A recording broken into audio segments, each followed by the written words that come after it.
I mean, this is the eternal push and pull, right? The eternal struggle. No one has this definitively right just yet. There's no best practice.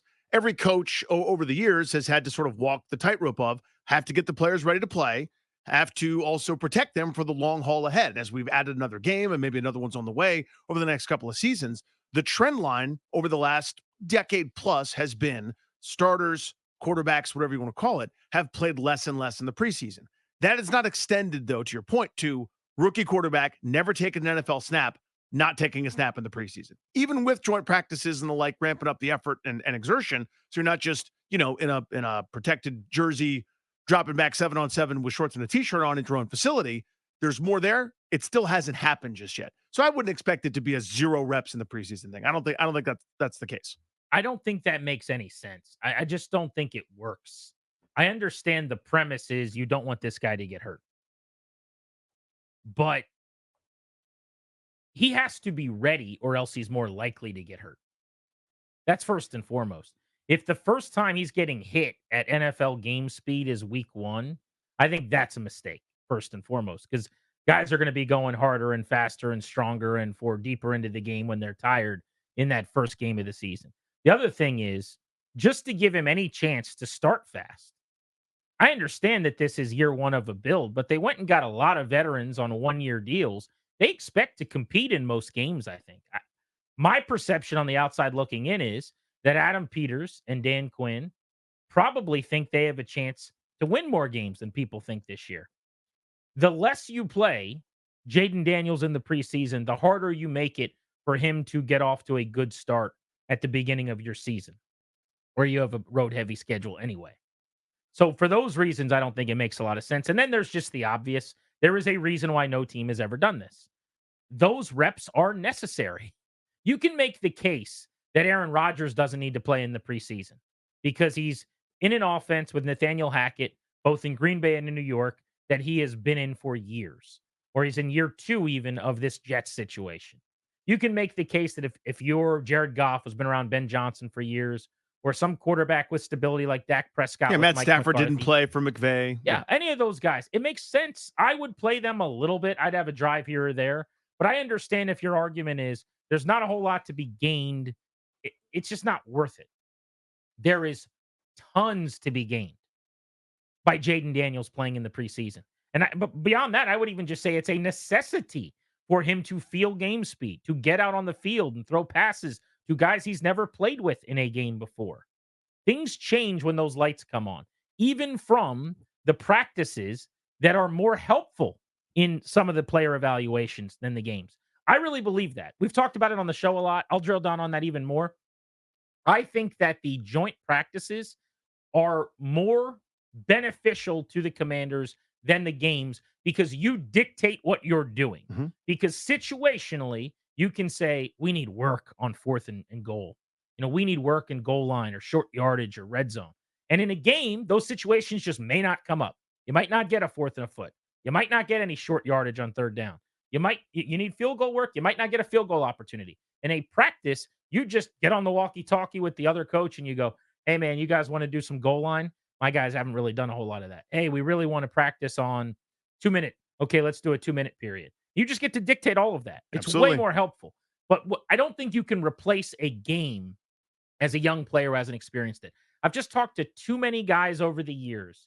And Theismann, a player I'm not, could speak to this better than I could probably, who have talked about just the jump and the difference, even from playing in a heated scrimmage in practice to a preseason game, let alone a preseason game to a regular season game.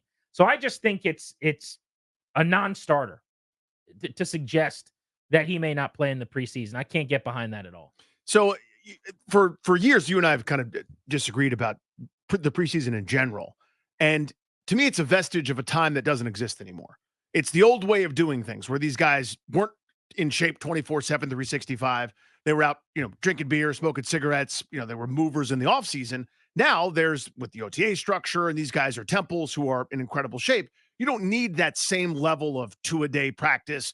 We got to hit until my head hurts and this, that, and the other thing. And the game has changed accordingly. I think that's true, but I would say, and you agreed at one point about a month into last year, and a lot was written about this.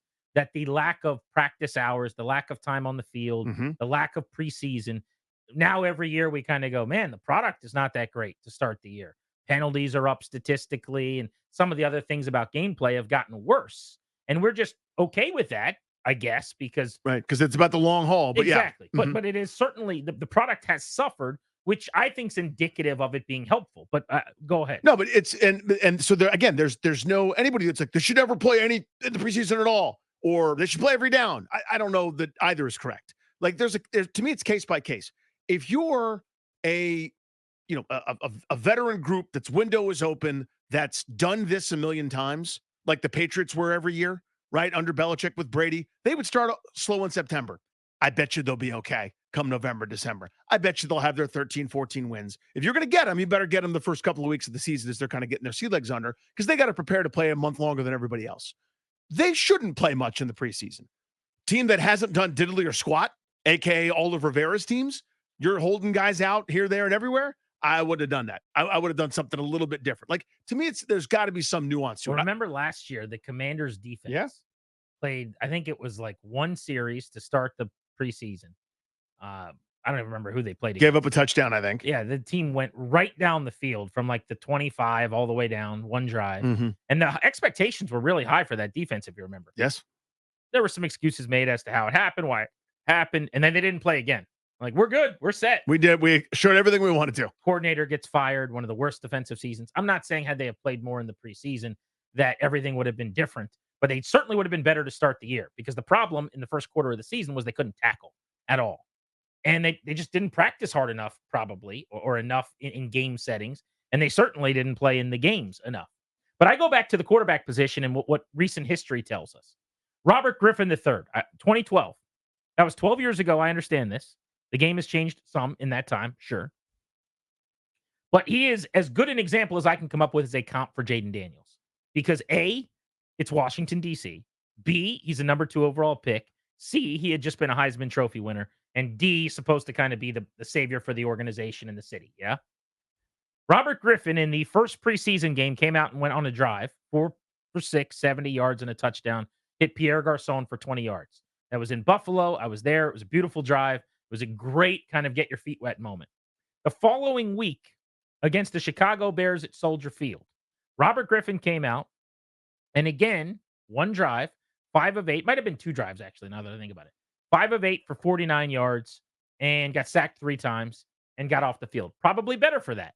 You get that first contact out of the way, something you hear players talk about a lot. Okay, if I hold the ball, this guy's going to be able to get to me. If I need to do this, I need, whatever it is. So I don't remember all the specifics of that Chicago game that you referenced. I do remember that being the first time going, "Oh my God, these hits he's taking are so awkward." Like one of those, like I remember doing the show the next day where it was like he folded up in a very unnatural. He's so limber and flexible and strong that he ended up popping back up and it was fine. But that filed away in my mind, going that he didn't go down like most people go down. That was like like a Gumby claymation type thing. But even that, I think, can be beneficial and Yeah. good because then the coaching staff's talking to you. It's going to happen eventually. All Yeah. right, let's make sure we get to the ground or get to the sideline, or we won't run this to the field side of the play with extra space and bodies or whatever it is. Didn't work out in the end. Right. Obviously, his relationship with the coaching staff was whatever it was, but I think you probably learned. Then the third of 4 preseason weeks, he played a half, and so did Andrew Luck. That was the number 1 pick and the number 2 pick. Luck threw 23 passes. Griffin threw 17. They combined for 40 attempts at FedEx Field in preseason game 3, known as the dress rehearsal, right? Then, this is how Shanahan always did it. The following week, they played the Bucks. Not a single starter played. Everyone was in bubble wrap, and Griffin watched like the rest of the team did. I would do something similar to that. Now, the preseason has changed. There was 4 games. Now there's 3. The third game is typically a game where nobody plays. The second game is the dress rehearsal. I would probably give Jayden Daniels 2 drives in the first game, and then I would give him at least a quarter and maybe a quarter and change, depending on how it went, in the second game. And I would get him up from the 15 to 20 pass range. But you are playing, you are experiencing the speed. You want a more timely and relevant in terms of, the lay of the land in the NFL today. 3-game preseason schedule comp.